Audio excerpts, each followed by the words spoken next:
दोस्तों, जनमंच पर एक बार फिर से आपका स्वागत है। आज हम बात करना चाहते हैं कि कैसे देश में आरक्षित सीटों को अनारक्षित जातियों के द्वारा हड़प लिया गया।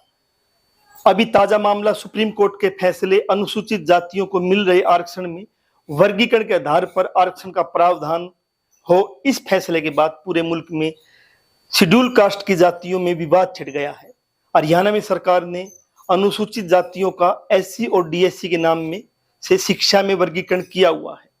डीएससी में शामिल जातियां एससी में शामिल जातियों पर आरोप लगाती रही है कि उनके हिस्से का आरक्षण वो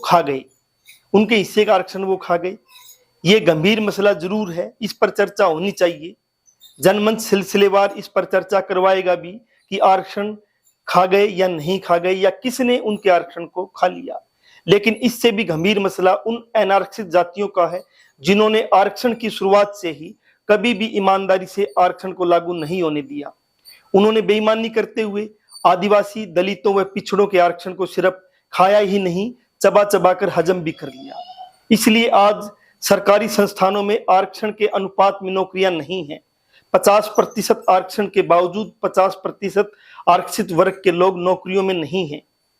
आरक्षित सीटों की चोरी की कैसे जाती है, इसकी जब हम जांच कर रहे थे तो एक चोरी का मामला हमारे सामने आया, जिसकी जब हमने परतें उधेड़नी शुरू की तो हर परत दर परत डाकेजनी उभर कर आने लगी। मामला चौधरी चरण सिंह हरियाणा एग्रीकल्चर यूनिवर्सिटी हिसार से जुड़ा है। सन 1994 में यूनिवर्सिटी में सहायक सिक्योरिटी ऑफिसर के लिए 3 पोस्ट निकलती है। 3 में से एक पोस्ट शेड्यूल कास्ट के लिए आरक्षित है। फाइनल मेरिट लिस्ट 20 उम्मीदवारों की बनती है, लेकिन बड़े ही सातिराना तरीके से उन 20 उम्मीदवारों में से शेड्यूल कास्ट के उम्मीदवार को जगह नहीं दी जाती है। 20 में से पहले 2 उम्मीदवारों को मेरिट के आधार पर सामान्य की 2 सीटों पर नौकरी दे दी जाती है। एक सीट जो आरक्षित थी, योग्य आरक्षित उम्मीदवार न मिलने के कारण खाली रह जाती है। अब यूनिवर्सिटी एक लेटर निकालती है। लेटर में वो कहती है कि उसको यूनिवर्सिटी की शाखा खोल रेवाड़ी के लिए आपातकालीन सहायक सिक्योरिटी ऑफिसर की जरूरत है।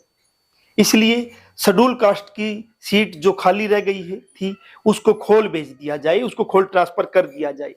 जब तक उस पर स्थायी भर्ती हो उस समय तक 6 महीने के लिए अस्थायी भर्ती कर ली जाए।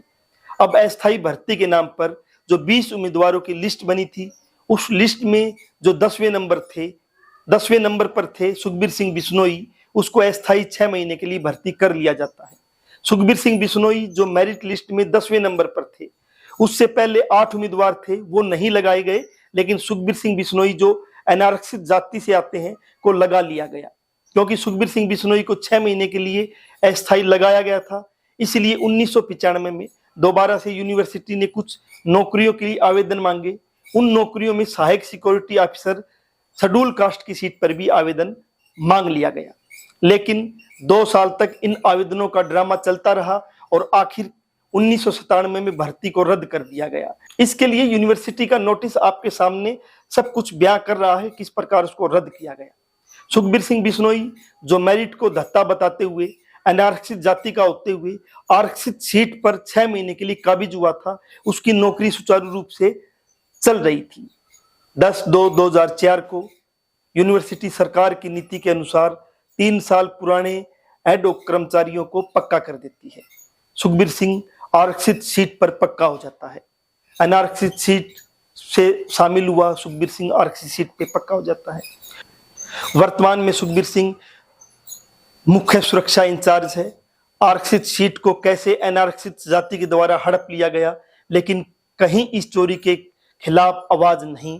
इसका मतलब 1994 से लेकर 2024 तक क्या सभी आरक्षित सीट की चोरी में शामिल हो चुके थे? पूरी कहानी आपके सामने है। अब फैसला भी आपको ही करना है, कैसे आरक्षित सीटों को अनारक्षित जातियों ने हड़प लिया है। आरक्षण बचाने की लड़ाई तो उन सभी आरक्षण में आने वाली जातियों व आरक्षण के पक्षधर आवाम को, ऐसे लोगों के खिलाफ लड़नी पड़ेगी जिन्होंने बड़ी ही चालाकी से आरक्षित सीटों को हड़प लिया है। आपको स्टोरी कैसे लगी कमेंट करके आप बता सकते हैं। जनमंच पर आप बने हुए थे, नई स्टोरी के साथ दोबारा हाजिर होंगे। तब तक के लिए नमस्कार।